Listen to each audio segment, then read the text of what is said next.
Hey y'all, Ron here. Have you ever thought about how exciting death can be? I'm going to attend my local funerals to join in the fun.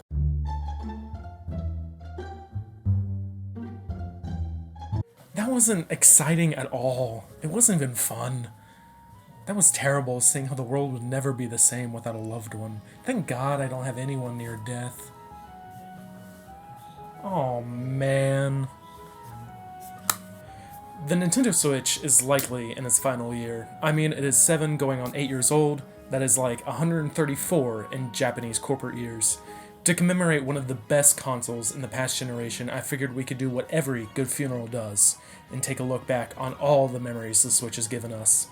The years before the Nintendo Switch's success, Nintendo failed to capture the home console market. The competition between Sony and, to an extent, Microsoft proved to be too much for Nintendo to handle. The last massively successful home console Nintendo had before the Switch was the Wii. While the Wii U was Nintendo's most recent failure, before the Wii, Nintendo had two more consoles that did not meet expectations, the GameCube and the N64. One could also argue that the Wii was only a hit with a casual audience and did not create true Nintendo fans that would continue to last and buy new home consoles. Regardless of what you consider a success or failure as a console, Nintendo was in rough financial shape due to the failure of the Wii U. While Nintendo has dominated the handheld market since the release of the Game Boy back in 1989, the same could not be said about their presence in the home console market. So, Nintendo decided to take the safest, most risky decision a gaming company has made in the past 20 years, to combine home and portable consoles to make the first true hybrid video game console. In 2016, Nintendo released the first look at their brand new console, the Nintendo Switch. And ever since then, the Catholic Church has just not been the same. The trailer opens with funky music as the night sky shifts to a home. A grown man sits on the couch playing the long-awaited Zelda Breath of the Wild. Then a new logo appears with a click on the screen. The Nintendo Switch. The trailer shows how you can undock the system and play it on the go. It follows the man and several other people playing it in various different situations, showing how the possibilities were truly endless. This trailer showed a brand new era for Nintendo. This was not yesteryear's Nintendo that released the Wii U, which had absolutely awful advertising and appealed to no one. This Nintendo was done being the doormat to the gaming industry and was going to compete with Sony and Microsoft. This Nintendo was done catering to the casual audiences, and now will be there to provide for its core fans and gamers alike. Yeah, we're who they want.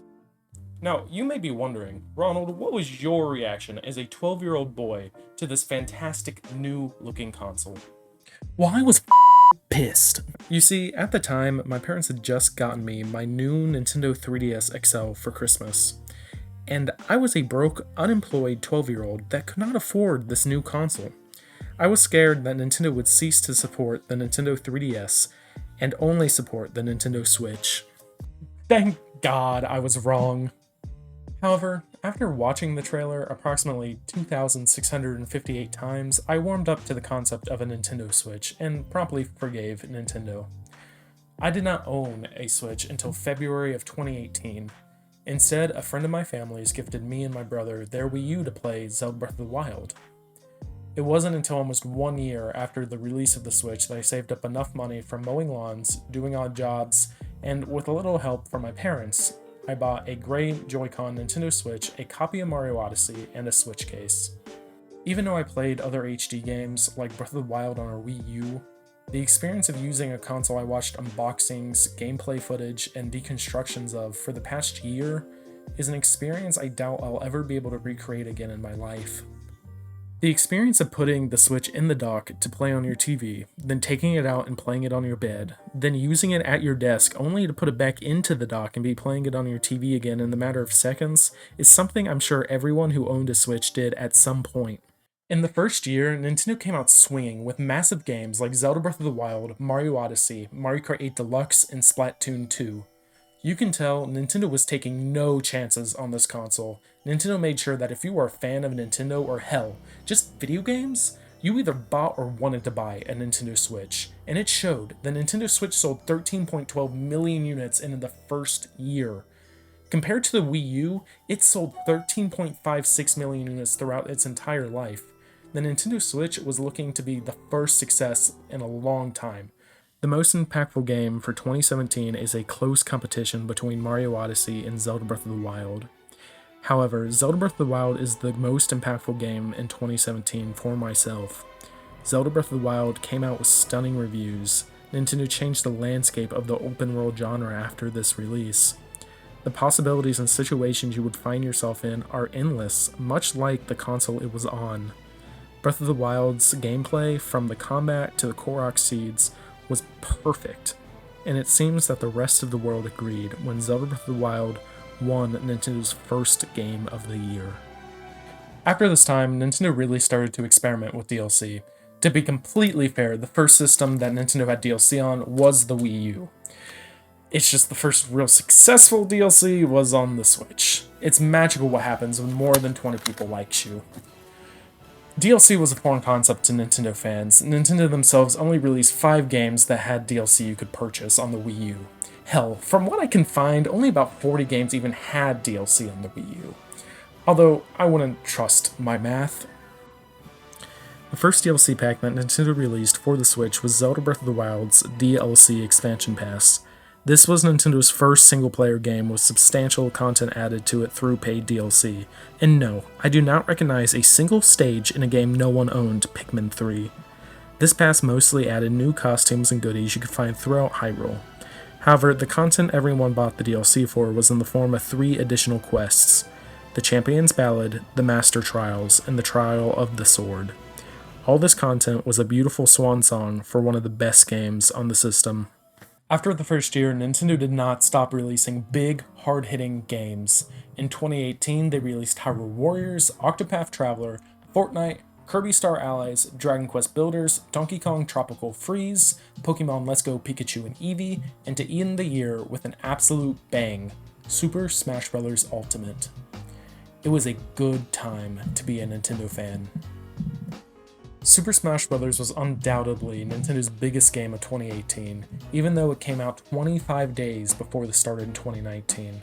I remember after the release of Super Smash Bros., I started seeing way more Switches at my middle school. Around this time, my middle school/high school friend group was really starting to form, and it started through Super Smash Bros. We would bring our Switches to school and play against each other during lunch, a tradition that continued well into high school. Being a Nintendo fan was no longer something you had to hide or be ashamed of because you were playing the little kid console. Everyone had one, really wanted one, or at least thought they were interesting, and it was just magical. Following the success of Breath of the Wild's DLC came Super Smash Bros. Ultimate's DLC, which I would argue at the time felt like a bigger and more essential deal than any other DLC Nintendo had or ever will release.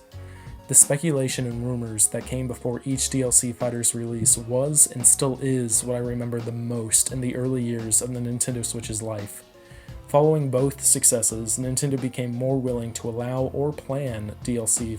A less popular creation of 2018 was the Nintendo Switch Online service. Nintendo fans enjoyed free internet service until September 18th, 2018. After this, Nintendo Switch fans who wanted to play online games must pay $19.99 per year. Nintendo fans were in an uproar and absolutely hated this. I never really understood this sentiment. I mean, let's face it, Nintendo Online is not the best gaming subscription service, especially compared to Game Pass or PlayStation Plus, but you're also paying a fraction of the price. In 2018, the essential PlayStation Plus package was $60 a year, now it is $80. And you only got 3 games you may or may not want monthly plus the online service. I would argue that $20 for the online service plus the addition of dozens of classic NES games and eventually SNES games is a much better and more affordable deal and is just something I would rather have. During 2019, Nintendo had a slightly smaller but still very large release schedule with Zelda Link's Awakening, Luigi's Mansion 3, Cuphead, Fire Emblem Three Houses, Pokemon Sword and Shield, Super Mario Maker 2, and New Super Mario U. This year was the start to a slowdown on new content on the Nintendo Switch.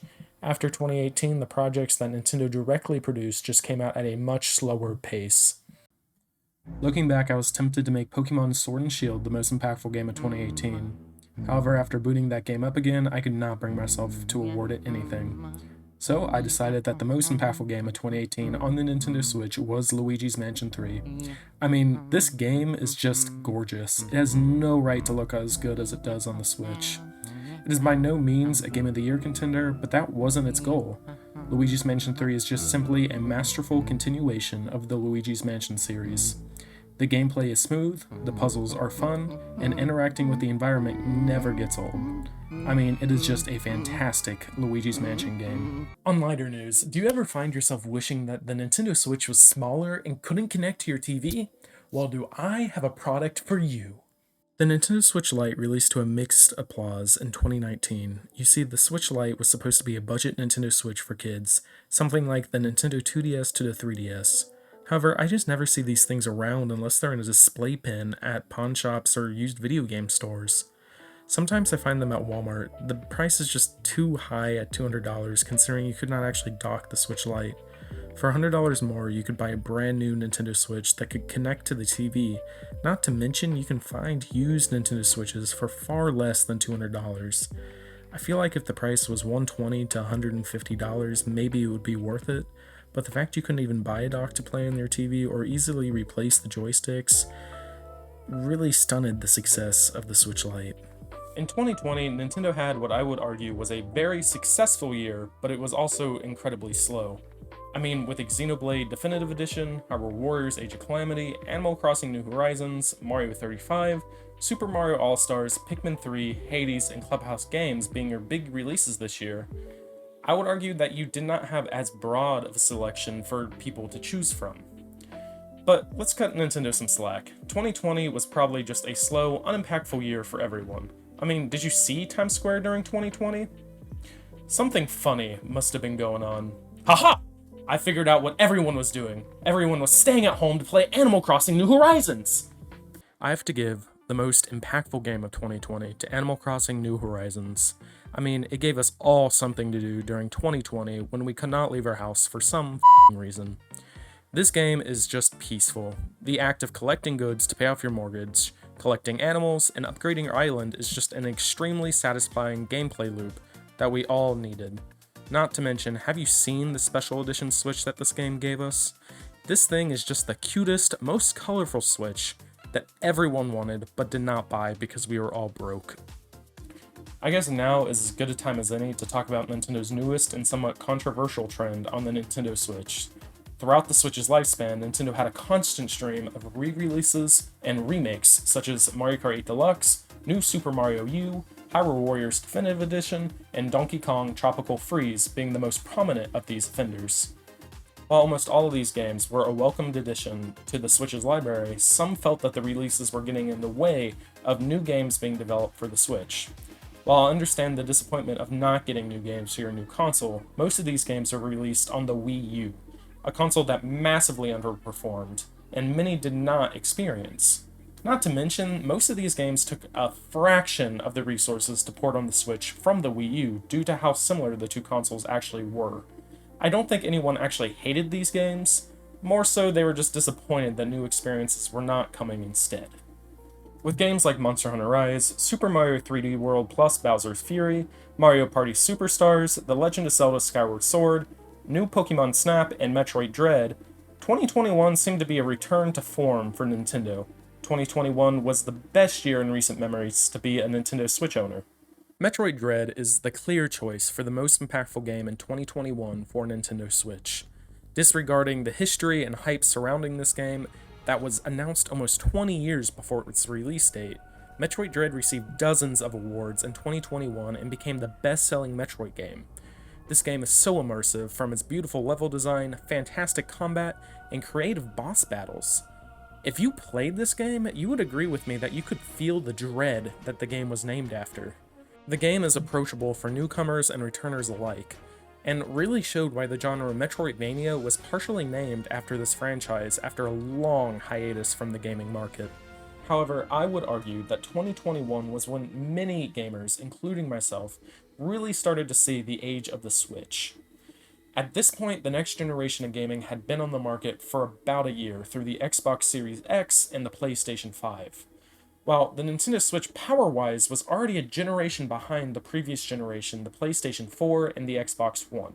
Seeing games that performed on those consoles really showed how unpowerful the Switch truly is. Not to mention, if you were playing a cross-platform game on the Switch, such as Fortnite or Overwatch 2, you could see and feel the Switch's performance getting worse and worse as each update rolled out to take full advantage of the next generation's power. Nintendo heard the cries of the fans for a Switch Pro, and Nintendo's solution was a Switch with a slightly better screen and a significantly better kickstand. Switch OLED was released in October 2021, and to the disappointment of many fans, the internal power was not upgraded. But I love this thing. I own the Zelda edition, and it is truly an upgraded, more luxurious Nintendo Switch. I tend to try to buy the upgraded edition of a handheld device at the end of their life cycle purely because the handheld devices absolutely get beaten up. My original Switch is honestly in great condition considering I played it and traveled with it for over 5 years. But the screen is a mess, it desperately needs the internals cleaned, and the fan consistently sounds like it's going to explode. No one needs to upgrade to the Switch OLED, but God, if you still play your Switch and plan to play it after the Switch 2 or whatever Nintendo might call it, it's probably a worthwhile investment if your current Switch is worn down from years of use. Breaking news, Nintendo released their expansion pass for the Nintendo Online service back in 2021. Few people really cared or wanted to pay an additional $30 for this.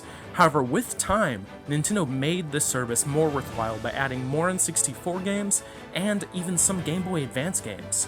For the base tier model, Nintendo even added Game Boy games to make the service more worthwhile.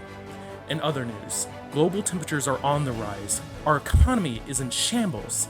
The average rent price is $7,000, and we have 2 old, very rich and competent old men running to lead this nation next year.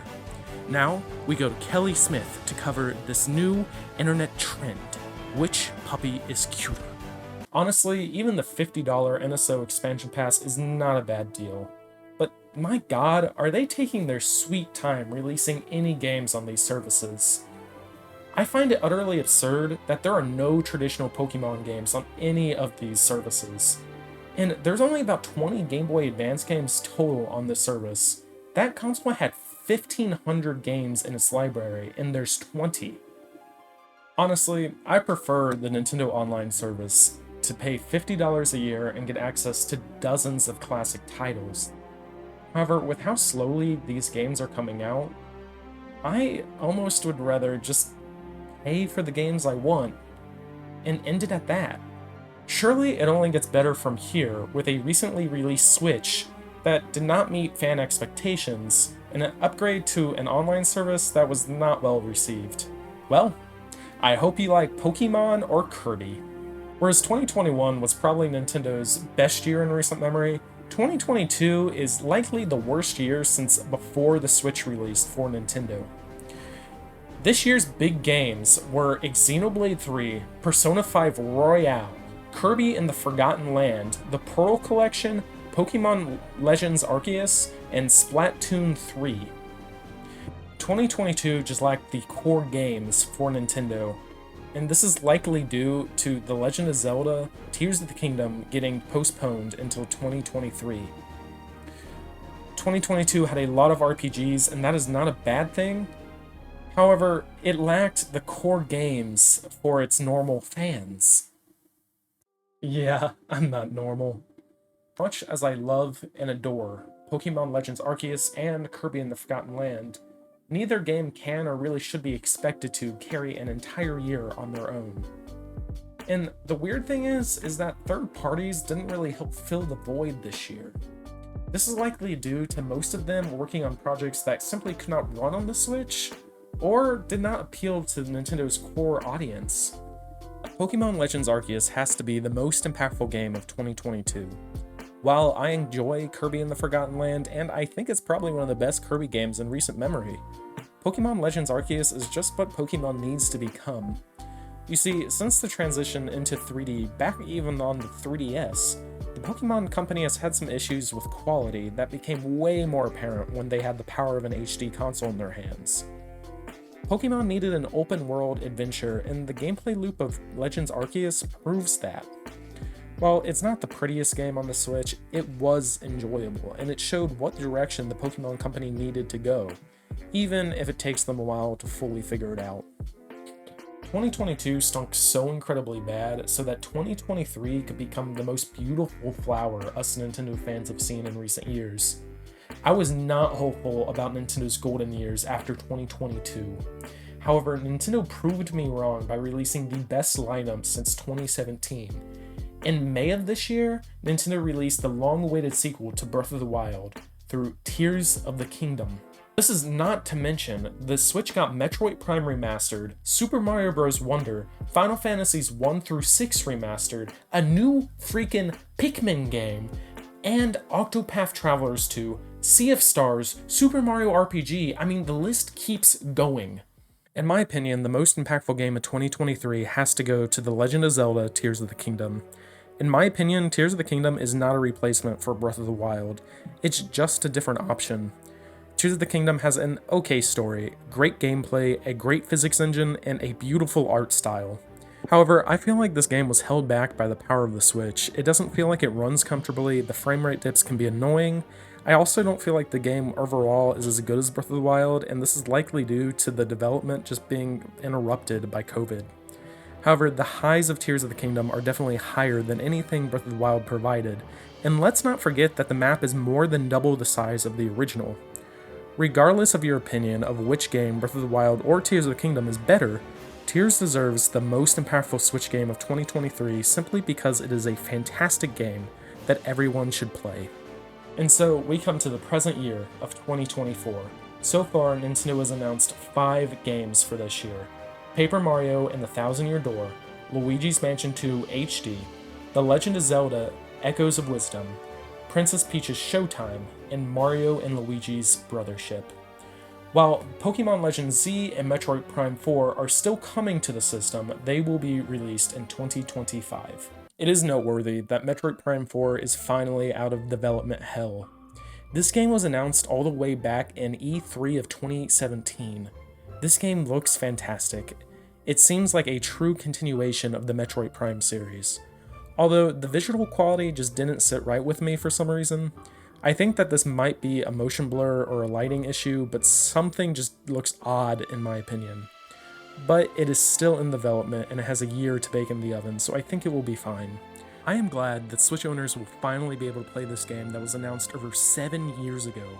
Yes, you are old. Although I will not be surprised if this game ends up being a dual release on the Nintendo Switch and the Nintendo Switch 2, similarly to Breath of the Wild on the Wii U and Switch, or Twilight Princess on the GameCube and Wii.